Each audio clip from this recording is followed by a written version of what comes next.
El pastor Willy Bayonet pues además de su condición de predicador, es un comunicador. De hecho tiene programa de televisión en este espacio. Nos juntamos en el camerino y a raíz de un hecho que nos consternó a los dos, de una violación que se produjo a una anciana de 95 años en San Pedro de Macorís, y entonces, bueno, algo que estremece por un adolescente drogado, y ahí quedamos, y el pastor entró en una serie de consideraciones que recuerdo textualmente, dice que le dije, pero pastor, no sea come solo, comparta eso conmigo también en mis programas, porque en el día a día uno de los políticos, del economista, entonces también tiene que preguntar, bueno, ¿qué pasa más allá de todo lo que está sucediendo en esta sociedad? Y por eso pues he invitado al pastor para que comparta algunas reflexiones con nosotros. Pastor. Gracias, Héctor. Qué contento estoy. Todo es en el tiempo de Dios. Dios quiso que fuera en este momento precisamente que conversáramos. Amén. Y antes que nada quiero mostrar mi plena identificación contigo. Gracias. Y con el dolor que sé que tienes, porque me lo dijiste, sí. Es decir, no solamente lo dijiste en cámara, me lo dijiste a mí, el dolor que tenía con este amigo con el cual compartiste en un canal hermano. Así es, 46 años. Apenas, ¿verdad? Sí, y yo quiero no solamente aprovechar la ocasión para mostrar mi identificación y respeto con la clase periodística, con el periodismo serio, porque yo sé que es una clase abnegada. Es una clase ciertamente a veces hasta marginada y usada cuando se necesita, pero sin ese sector importante de la vida social y de la vida de la comunicación, no tendríamos una paz relativa en el país y probablemente en el mundo. Así es. Por las denuncias y a veces también porque traen cosas como la que tú has traído precisamente o estás trayendo en este día. Tu propósito es traer consuelo y esperanza al pueblo dominicano y ahora allende los mares, a través de las redes sociales, así que esperamos que la gracia de Dios se manifieste en este programa. Amén, amén, así es. Bueno, yo les decía cuando analizamos ese hecho, parece que mi abuela, lo que acudía siempre, mi abuela, que en paz descanse, decía, la profecía se está cumpliendo. Vimos antes de ayer una noticia que nos tocó pasar por el programa Paso a Paso que tenemos a las 9 de la noche los domingos, de un jovencito de 15 años que su padre le llamaba la atención constantemente por su involucramiento en el mundo de las drogas, y que parece que por un asunto de un polochero, una cuestión, le dio una estocada mortal a su padre, que el testimonio de la comunidad lo definió al padre como un hombre trabajador, anegado, y uno dice, ¿qué está pasando? Bueno, dice la palabra de Dios, Héctor, que en los últimos tiempos se iba a perder el afecto natural. Es un asunto de pérdida del afecto natural. Pero Pablo también, cuando escribió su carta al joven pastor Timoteo, habló de patricidio y matricidio. Lo que estamos diciendo es que esto no es nuevo. Lógicamente, esto se va acelerando. Y en los últimos tiempos vamos a escuchar de cosas todavía más espectaculares en el sentido dramático del término y en el sentido negativo.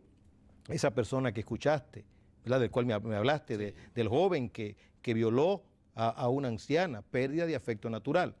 Hay causas que producen esto, ¿verdad? Comienza desde la niñez.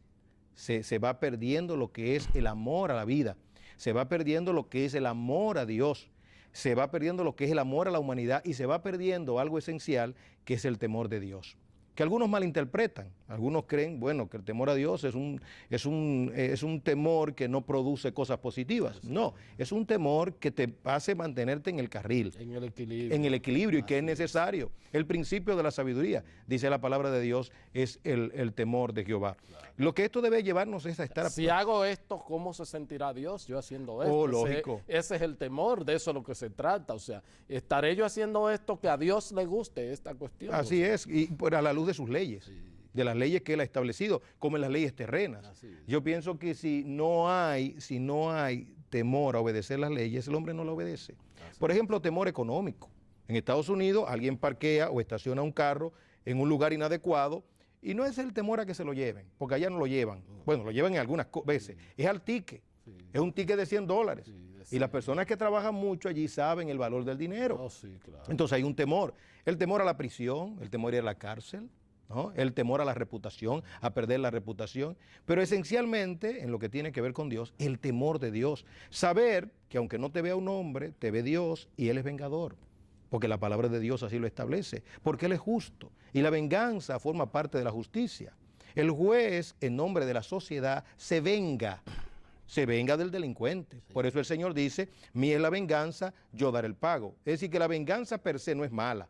La venganza es mala cuando tú quieres hacer venganza por tus propias cuentas.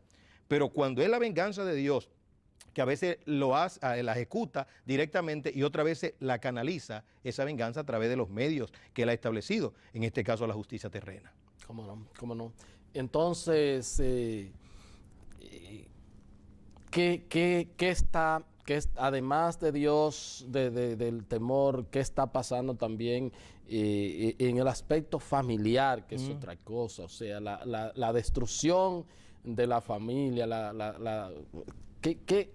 ahí hay otra situación difícil, pastor. Claro, el distanciamiento de Dios, pero no un Dios subjetivo, ni un Dios inventado, es el Dios de la Biblia, que tiene una consistencia, desde Génesis hasta Apocalipsis. Hay un hilo exacto, preciso, quiero decir, consistente, es decir, que no hay contradicción. Entonces, cuando te alejas del Dios de la Biblia, muchas cosas ocurren. Hay un Dios que es fruto del sentido común, ¿verdad? El Dios de la creación, porque Dios se ha revelado a través de la creación. Pero aun cuando a ese Dios de la creación tú no le haces caso, sino que te distancia, entonces, ¿qué va a pasar con tus hijos? Se van a criar sin Dios. Un pensador famoso dijo, si no existe Dios hay que inventarlo. Así es. Hay que inventarlo. Así es. ¿Por qué? Bueno, porque no se puede vivir sin Dios. Sí. Cuando tus hijos entonces no tienen respeto, cuando tus hijos escuchan voces del mal, porque no debemos de ignorar que hay dos caminos, el camino del bien y el camino del mal. Eso lo parece que el del mal es más cómodo. Parece. Yo escuché, y eso me impresionó, a un jefe de la policía hablar acerca del camino estrecho y el camino ancho. Y es una terminología bíblica, porque el camino del mal es un camino ancho, es un camino fácil, es el camino de la autocongratulación, es decir, donde yo vivo para mí, para mi ego. Una sociedad se evidencia que está distante de Dios cuando hay un egoísmo rampante, cuando las personas solamente piensan en sí, y eso es lo que pasa con los jóvenes, ¿verdad? Que quieren dinero rápidamente, se meten en el negocio de las drogas narcóticas, se meten también a la vida alcohólica desenfrenadamente, se meten a la inmoralidad sexual y quieren conocer y practicar cualquier tipo de cosa que desagrada a Dios. La familia tiene que confluir en Dios, la familia tiene que volverse a Dios, y volviéndose a Dios va a tener el fin último del hombre. Primero, gloria a Dios, y segundo, felicidad. La Constitución de los Estados Unidos y la Declaración de Independencia precisamente rezan al final que el propósito es la felicidad. ¿Qué es lo que se quiere? La felicidad. Pues la felicidad está en Dios y en seguir los lineamientos de su palabra. ¿Cómo no? ¿Cómo no?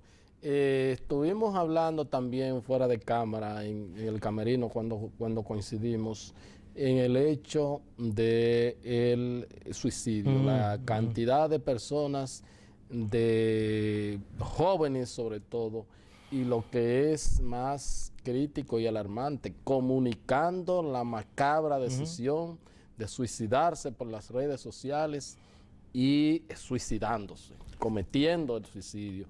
Es cuando una persona se suicida, según los expertos en la salud mental y en la conducta humana, es que todos los caminos han estado cerrados, no hay una brecha por donde salir, y la única es el suicidio.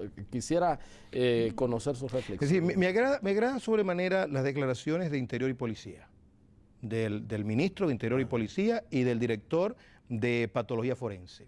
Ellos dicen que hay causas ocultas, es decir, que no se conocen en el suicidio, y eso es verdad.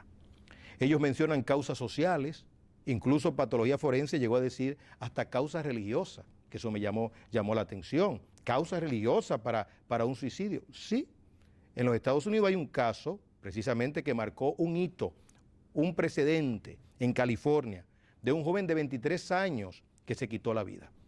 Se dice que fue por la doctrina de esta iglesia, que decía, bueno, que el que se suicida es una forma de Dios disciplinar a sus hijos y de llevárselo consigo. Entonces, una persona que se expone a esa enseñanza es más vulnerable, si está pasando por un momento crítico de depresión o de lo que fuera, a quitarse la vida. La familia que era católica demandó a los pastores y a la iglesia. Pero en Estados Unidos las iglesias gozan de una tremenda protección. Claro. Las iglesias protestantes, como aquí la iglesia católica. Aquí en la República Dominicana tenemos el concordato. Es decir, que hay cierta inmunidad para los líderes religiosos católicos. En los Estados Unidos, fruto de ese evento en la década de los 80, entonces se creó un precedente jurídico. ¿Cuál fue el precedente? Bueno, la inmunidad a los pastores licenciados. Es decir, los pastores que están licenciados en consejería, la justicia tiene poca intromisión, por así decirlo. No quiere decir que hayan casos que escandalicen. Entonces, no, y el que comete un crimen tenga inmunidad o no la tenga, es un crimen. Va para la justicia. Es un crimen. O sea, entonces, allí se dio lo que se entendía como clero, cuando se cubre, ¿no? Cuando el clero negligencia. En el suicidio es muy delicado, porque cuando una persona te dice que se va a quitar la vida, tú tienes que tomar las medidas de precaución, porque usualmente el que dice que se va a quitar la vida, se la quita. No hay fuerza que frene. Yo diría, Dios puede frenarlo, pero Dios está involucrado también en el suicidio. Por Dios, explíqueme. Dios está involucrado. Claro, hay tres fuerzas que están involucradas en un suicidio. Ajá. La fuerza del hombre, la fuerza de Satanás y la fuerza de Dios. ¿Cómo influye la fuerza de Satanás? Bueno, la fuerza de Dios. La fuerza de Dios primero. Bueno, porque ¿qué ocurre en esta vida que Dios no lo permita? En otras palabras, tú sales a la calle y quien te protege es Dios. Sí. Indiscutiblemente. Cuando Dios te quita la protección, el enemigo tiene poder sobre ti. Cuando Dios le quita la cobertura a una persona, sea cristiana o no, entonces esa persona queda presa de Satanás. Y Satanás, dice la palabra de Dios, que es el príncipe de maldad. Dice que ha sido homicida y es homicida. Ha sido homicida desde el principio. Él viene para matar, robar y destruir. Entonces Satanás es responsable. Y alguien dirá, entonces el que se quita la vida no es responsable. También es responsable. Porque son tres voluntades. Entonces la voluntad del hombre también determina quitarse la vida. Si el hombre no le da cobertura, si no abre su corazón y sus pensamientos a Satanás, Satanás no entra. Satanás entra donde lo invitan. En otras palabras, si usted practica brujería, si usted toma medicamentos y al mismo tiempo toma alcohol, si usted tiene prejuicios, si usted tiene sentimiento y pensamiento malo, eso es una puerta que usted le está abriendo al enemigo. Ahora, si usted en la libertad que Dios le ha dado, usted se cobija en Dios, entonces Dios viene en su asistencia. Por ejemplo, yo oro todos los días. Todos los días yo oro. No me deje caer en tentación y líbrame del mal. Yo busco la protección diariamente y en cada momento, para mí y para mis hijos, porque mis hijos son vulnerables. Y los aparto a ellos de toda enseñanza nociva. Por ejemplo, mi hijo, el segundo, fue a la universidad a estudiar administración de empresas. Pero se encontró con un profesor ateo. Le dijo que Dios no existía, que eso era mentira, ¿no? Óigame, Héctor, me dice mi hijo que una cantidad inmensa de estudiantes se dejaron persuadir y seducir por ese profesor. ¿Sabe usted, Héctor Herrera Cabral y amigos televidentes, y con todo el respeto de los familiares de esta persona, porque es una persona cercana a mí también, esta persona terminó quitándose la vida? Padre amado. El catedrático estoy hablando, que al mismo tiempo era un oficial de la Fuerza Aérea, encargado de salud mental o perteneciente a un departamento de salud mental. Entonces, tú no puedes tener una cobertura total sobre tu familia y tus hijos. Ahora, cada noche, en cada momento, tú le instruyes de la palabra de Dios, ¿verdad? Le dice que cuide los malos pensamientos, que el mal se vence con el bien, y que tenga mucho cuidado cuando se deprima o cuando se entristezca, porque los jóvenes tienden a deprimirse. Entonces, si Dios te cuida, nada te va a pasar. Una persona que se quita la vida tiene una ausencia, y debe saberlo todo el teleauditorio, una ausencia total de Dios. Total, no hay ni un ápice, ni un átomo de Dios en una persona que se quita la vida. ¿Saben por qué se convierte el suicidio en una epidemia? De hecho, el ministro de Interior y Policía dijo que es epidémico. Así es. Yo lo había dicho una semana antes en el programa de televisión y luego entonces veo con datos y cifras, porque él maneja esos datos. Los psicólogos y psiquiatras no manejan datos tan precisos como Interior y Policía, porque ahí tienen que ir todos los cadáveres, ¿verdad? Entonces él dice, en esto tiene que intervenir el señor presidente de la República. No lo dijo literalmente, pero dijo, en esto tiene que intervenir el gobierno. Sí. ¿Y quién es la máxima autoridad del gobierno? El presidente. Entonces el presidente está llamado a involucrarse. El mayor bien del presidente es la vida de sus ciudadanos. No solamente proteger a los ciudadanos de los delincuentes, sino de ellos mismos. Es un asunto urgente y dramático que el presidente tiene que prestar atención. Y digo más, cuando venía aquí, bueno, la persona que nos preparó para estar aquí, Sí. la joven, Sí. me está contando con dolor en su alma que un familiar cercano se quitó la vida. Sí. Donde quiera que tú vas, alguien se está quitando la vida. Estamos hablando de una epidemia. Ahora, por qué se convierte en epidemia? Hay muchas razones. Una de ellas, cuando se muestra conmiseración con el que se quita la vida. Hay que tener cuidado con eso. Los psiquiatras... Déjeme cumplir, usted que sabe de televisión. Por favor, sí, déjeme cumplir cumpla. con unos compromisos. Porque usted me ha dicho una cosa, que no se puede tener conmiseración con alguien que se quita la vida. Ahí vamos a seguir después de estos consejos de mucho interés. Bien.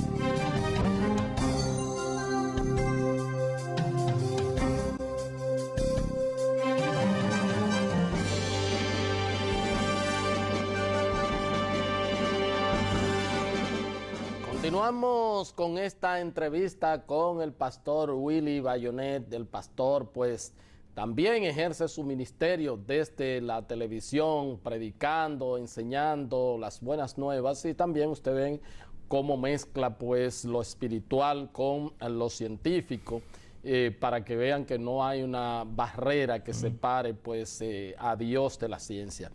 Pero hay algo que usted pues me dejó, y a los amigos que no se han podido mover de su televisor, me imagino, después de la pausa, que no se puede tener conmiseración, y lo dice un pastor, con una persona que se quite la vida. No, se debe tener conmiseración con los familiares. Sí. Con los familiares hay que mostrar una empatía. Yo soy víctima. Yo soy víctima. En otras palabras, alguien cercano a mí se quitó la vida, muy cercano a mí. Muy cercano a mí. Es decir, que yo estoy muy sensible con el tema. ¿Ya? Se debe tener identificación con la esposa o con el esposo, si fue la esposa, con los hijos. Los padres. Pero el hecho hay que condenarlo, porque es un delito. Eso es un delito, jurídicamente es un delito. Usted dirá, ¿verdad?, como conocedor del derecho, pero ¿y cómo puede ser un delito si no hay forma de a un difunto, a un muerto, poder pasar una causa? En efecto, el derecho lo contempla. El derecho lo contempla como un delito, pero los muertos se eximen de asuntos jurídicos. Por ejemplo, el que murió y tiene una deuda de $1 millón, bueno, ya es libre, se fue liberado de esa deuda, ¿verdad? Pero el suicidio tiene repercusiones eternas, porque se libró del juicio de aquí, pero no del de allá. El que se quitó la vida va a parar a otro juicio, porque está establecido para los hombres que mueran una sola vez, y después de esto, el juicio terminó con su vida aquí, pero no todo termina con la muerte. Entonces, ya le irá mal entonces. Claro, porque horrenda cosa es caer en manos de un Dios vivo. Yo quisiera que lo que yo estoy diciendo fuera mentira. Yo de verdad lo digo. Quisiera que fuera mentira, pero es verdad. Es lo que dice la palabra de Dios y lo que me enseña la lógica. La lógica me dice que no todo acaba con la muerte. Pues si fuera así, los narcotraficantes, la gente que hace cosas malas y que mueren en su cama, pues es un buen estímulo para hacer lo malo. Qué duro, ¿No? Y gente que se ha fajado, por ejemplo, con ese periodista, a lo mejor que luchó toda su vida sacrificándose, ¿verdad? Y bueno, si no entregó su vida a Cristo, entonces ya hay problemas. Pero la salvación es a través del Señor Jesucristo, que yo espero que nuestro querido amigo, colega, ¿verdad?, me uno como colega, Sí, claro. esté en el Señor porque haya recibido al Señor Jesucristo como su Salvador personal. De ahí partimos. Que eso se puede también hacer, pastor, directamente con Dios, sin tener, porque a veces, que uno, algunos pastores entienden que si no se ejerce a través de un ministerio, si usted no lo dice, pero si usted tiene su contacto diario con Dios y le dice, entregado a ti y guía mis pasos y todo. Eso es que usted está diciendo es tan cierto como la luz del mediodía. Y le voy a dar un texto bíblico para que cuando exprese así usted tenga un argumento. ¿Cómo no? Dice, muy cerca de ti, en tu corazón, si confesares con tu boca y creyeres en tu corazón que Jesucristo es el Señor, serás salvo.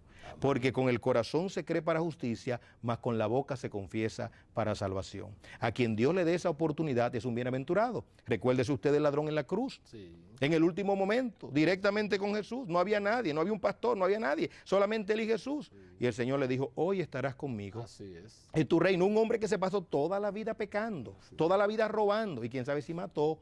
Pero la gracia es así, la gracia lo salvó. Pero su pregunta debe ser contestada en el sentido, ¿por qué no hay que tener conmiseración? Del difunto, no. ¿Por qué? Está demostrado psiquiátricamente hablando, científicamente hablando, que cuando una persona se suicida es un estímulo para que otras personas se suiciden. Por ejemplo, en mi comunidad, una persona se suicidó, se ahorcó. ¿Usted sabe lo que es un ahorcamiento? Sí. Eso es terrible. Terrible. Pues mire, a la semana o a las 2 semanas se ahorcó un hermano de él. Y algo más, a un joven que nosotros habíamos evangelizado, que habíamos predicado y que había hecho hasta profesión de fe, ¿verdad? Verbalmente. Ese jovencito de apenas 14 años también se ahorcó. Qué terrible. Estamos hablando de 3 personas en una misma familia. Ahora, ¿cuál fue la actitud de la familia ante el primero que se ahorcó? ¿Fue de conmiseración?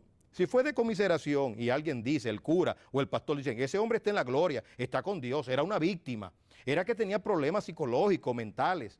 De paso digo, los locos no se quitan la vida. No, claro. Los locos no. Los esquizofrénicos sí se la pueden quitar y los bipolares. Pero también usted es un estudiante del derecho. Sí. Y usted sabe que el esquizofrénico no se exime de culpa, ni el bipolar tampoco, porque tiene voluntad y tiene inteligencia y tiene determinación. Lo que estamos hablando es un atenuante de si en el momento no se medicó o algo así, pero usted bien lo ha dicho, sí. Un atenuante. Sí. Pero es responsable, porque tiene voluntad y tiene algo que Dios ha dado a los seres humanos, que es inteligencia. En otras palabras, para quitarse la vida hay que ser inteligente. Se planifica. Sí, hay que planificarlo. Hay que planificarlo. Entonces, y nadie decide de un momento a otro quitarse la vida. Cada persona que se quita la vida tiene su historia, a veces hasta desde la niñez. Desde la niñez. Y justificar un suicidio es proyectar culpa, y eso lo inventó Freud, ¿verdad? Y Freud está descartado hoy en día en la mayoría de los ambientes de la psicología y de la psiquiatría. Y desde el punto de vista jurídico también está descartado Freud.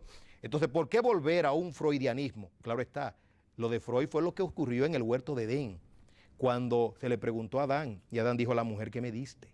Y cuando a Eva se le dijo, y dijo, la serpiente. Y si la serpiente hubiese hablado, dice, ¿eres tú Dios?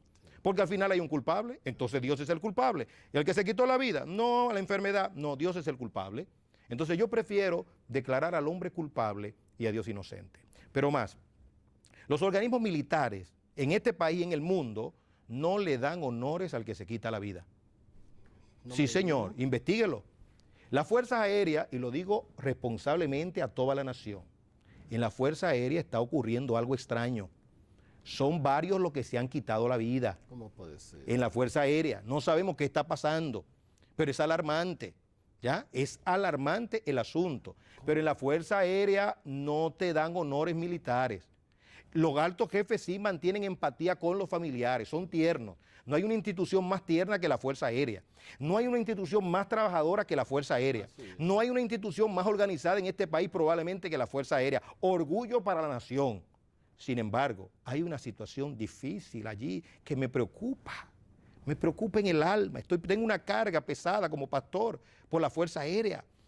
Bueno, como filosofía, como política, no se le rinden honores. Ahora, don Héctor, si una institución como la Fuerza Aérea y otras organizaciones serias, ¿verdad?, no hacen eso, es porque saben que un efecto produce otro efecto. Claro. En otras palabras, si tú le das honores a aquel individuo que a lo mejor es brillante, se quitó la vida, dice, pero aquel está mejor ante una situación que le ha pasado, una infidelidad de la esposa o del esposo, una quiebra, o simple y llanamente un cambio metabológico que pasa. Usted no tiene cambio metabológico, yo tengo cambio metabológico, ¿ya? Entonces yo tengo que lidiar con mis cambios metabolitos, buscar ayuda, tomar las vitaminas necesarias, si fuese así, porque soy un ser inteligente, buscar ayuda espiritual, pero nunca jamás tener como alternativa quitarme la vida. Usted no se ha puesto a pensar en lo que está pasando en el país y en el mundo, pero especialmente en la República Dominicana, donde todos los días se están quitando la vida entre 2 y 3 personas. Mientras nosotros estamos aquí, probablemente alguien se esté quitando la vida. Y si alguien ha pensado quitarse la vida, yo le digo en el nombre del Señor, desista de eso, porque no le va a ir bien. Y usted va a hacer sufrir a mucha gente. Rompa con esa maldición en el nombre del Señor. Héctor. Y no le va a ir bien ni aquí ni allá. Ni allá, porque es vergüenza por donde quiera, Héctor. Héctor, hay que hacer lo mismo que hace el príncipe de maldad. Como se desconocen las causas del suicidio, así también hay que hacer una campaña universal, imperceptible, no política, no religiosa, misteriosa, sigilosa, que la gente no se dé cuenta que hay un aire fresco. Y este gobierno puede hacerlo. Este gobierno puede hacerlo. Este gobierno puede hacer una campaña secreta, sigilosa, misteriosa, permeando todas las instituciones militares, permeando todos los medios de comunicación, sutilmente. Sí. El gobierno tiene que ejercer su autoridad sutilmente en ese sentido. Y yo estoy seguro que nadie que ame la vida va a desechar que el gobierno del Estado haga una campaña de ese tipo. ¿Cómo no? Yo estoy diciendo, permíteme, Héctor, más que los hombres y mujeres de buena voluntad van a poner su grano de arena en todo esto. Todos vamos a contribuir. De hecho, ofrecemos estos medios para cualquier campaña de manera gratuita. La sociedad dominicana fue estremecida, el mundo católico, pero todos los dominicanos en sentido general, ustedes también como cristianos, ante pues la noticia de que se vincula al embajador de la Santa Sede en el país en abusos sexuales contra niños y todas las cosas que se han estado denunciando. ¿Qué está pasando en ese sentido? Pero es muy sencillo. Hay un concepto jurídico que debe ser aplicado hoy en día. El concepto jurídico clero-negligencia. Es un concepto jurídico que viene de los Estados Unidos. Sí. El clero-negligencia básicamente trata del ocultamiento de alguna práctica delictiva que afecta a personas dentro de la feligresía.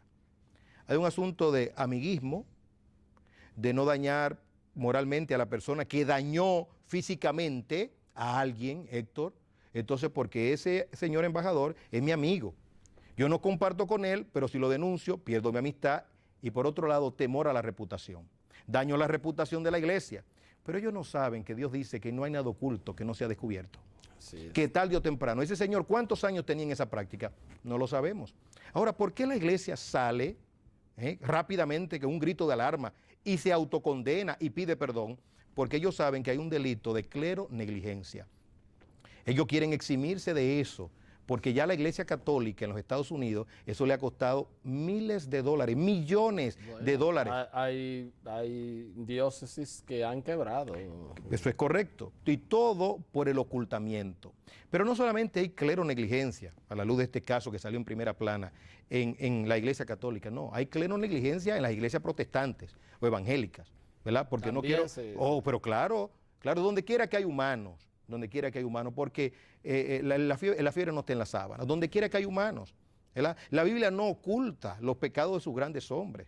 David pecó, David mató, y Dios dijo, no es que esto no va a quedar en secreto, yo lo voy a divulgar, y está en la Biblia. David mató, David puso a su principal militar al frente a una emboscada militar por quedarse con la mujer. Eso es correcto. Sí, entonces, pero... De hecho, algunas personas entienden, no sé si religiosos, que los salmos, que son autoría de David, claro, a veces son una expresión de la vida que él vivió, claro, y de las imploraciones que le hace a Dios, claro, ¿verdad? Para calmar y para pelear con todos esos demonios que habían. No, mira, David tenía claro una cosa, que Dios es un Dios de gracia, que Dios perdona. No hay un solo hombre inocente en esta tierra. David como rey, bueno, hizo lo que hacían los reyes normalmente. Así es. ¿Verdad? Los reyes en aquel tiempo les gustaba una mujer, como hacían los dictadores y como hacen ciertos gobernantes en ciertos lugares. Me gusta una mujer, no importa si es esposa de fulano, y es más, hasta los fulanos le llevan la mujer a los presidentes, ¿verdad? Porque es una honra. La historia reciente muestra eso. Entonces, en aquellos tiempos la jerarquía era mayor. Es decir, que el delito de David, desde el punto de vista cultural, no era tan grande. No era delito. No era grande, no porque eso era algo normativo, era cultural. Sin embargo, su conciencia delante de Dios lo llevaba a él a sentir una culpa terrible. Y cuando Natán le dijo, tú eres ese hombre, David se arrepintió y dijo, pero también Dios te dice, tu pecado ha sido remitido. Lógicamente que Dios lo perdonó, pero David humanamente no sirvió de ahí en adelante. ¿Por qué? Se enfermó, su verdor cambió, se secó, sus hijos se le rebelaron, tuvo que salir huyendo de palacio, su hijo vivió con sus concubinas públicamente, es decir, que fue una vergüenza total. Pero donde quiero llegar es que a Dios no le preocupa que los pecados de sus hijos salgan a la luz. A personas religiosas es que le preocupa que quieren guardar la forma, pero Dios no. Hay una carta que yo quiero recomendar a todos, la carta a los Corintios, es la carta de una iglesia. Ahí hay pecado de todo tipo. Había un hombre que vivía con la esposa de su padre, era un pecado de incesto, y algunos estaban indiferentes. Ahí estaba el concepto de clero negligencia, se quedaron callados y Pablo tiene que venir y decir, no, eso está mal, y censurar eso. Ahí hacían bebentinas en una iglesia evangélica o cristiana, ¿no? Bebentinas, y Pablo tiene que censurar eso. La iglesia en Apocalipsis, las 7 iglesias, solamente una, no se le dice cosa negativa, a todas las demás se le dice que tenían falta, aún a algunas que coqueteaban con doctrinas satánicas, iglesia cristiana. Y el Señor no tiene temor de decirlo. A veces me culpan de que yo pueda, digamos, al decir estas cosas, afectar a las iglesias evangélicas. No, estoy hablando de iglesia evangélica y iglesia católica. Claro. Estoy hablando de un asunto humano. En los Estados Unidos hay iglesias que están llevando proceso ahora, escúchame bien, Héctor, sí. Proceso de 20 años, pastores que se quedaron callados, crecieron esos niños con esas violaciones porque lidiaron esos problemas de manera eclesiástica, Héctor, pero no se podía. Hay asuntos civiles y penales que las iglesias no pueden manejar porque no tienen jurisdicción civil y penal. La autoridad de la iglesia es solamente espiritual. En otras palabras, si a un pastor alguien le dice, mire, yo quiero que Dios me perdone porque yo violé a un niño. Ah, sí, Dios te va a perdonar, pero tú tienes que ir conmigo a la fiscalía. Claro. A mí que no me cuenten nada de eso. Porque alguien me dice, mi hijo que me dice, y se lo advertí, y se lo he advertido a mis hijos que son cristianos todos, y que trabajan en un colegio, digo, cuidadito, porque si algo algún día, yo espero que nunca pase, llegase a pasar, el primero que lo va a llevar a la fiscalía soy yo, ¿verdad? Porque no voy a cometer un delito de negligencia, clero negligencia, no puedo. Yo amo a mi país, Héctor, yo amo a mi país, yo amo la justicia, y antes que mi país la justicia, yo amo a Dios. Y la única forma que yo sé que Dios puede bendecirme y vindicarme y librarme del juicio es si yo actúo como David, no en pecado como él actuó, pero sí en justicia, porque David era un hombre justo, pero se desvió, porque no hay hombre justo que no peque. Así es. Gracias, Héctor. Héctor. Caramba, que poco resulta en estos programas para hablar de la palabra de Dios, como Gloria que siempre a Dios. hace falta más. Y usted está comprometido conmigo de vez en cuando y de cuando en vez. Lo sacaré de su programa para que comparta con nosotros aquí. Usted sabe que yo soy suyo. Cómo no, muchísimas gracias. Gracias a todos ustedes por haber estado con nosotros y será pues hasta otra entrega de su programa de Entero Crédito. Hasta entonces.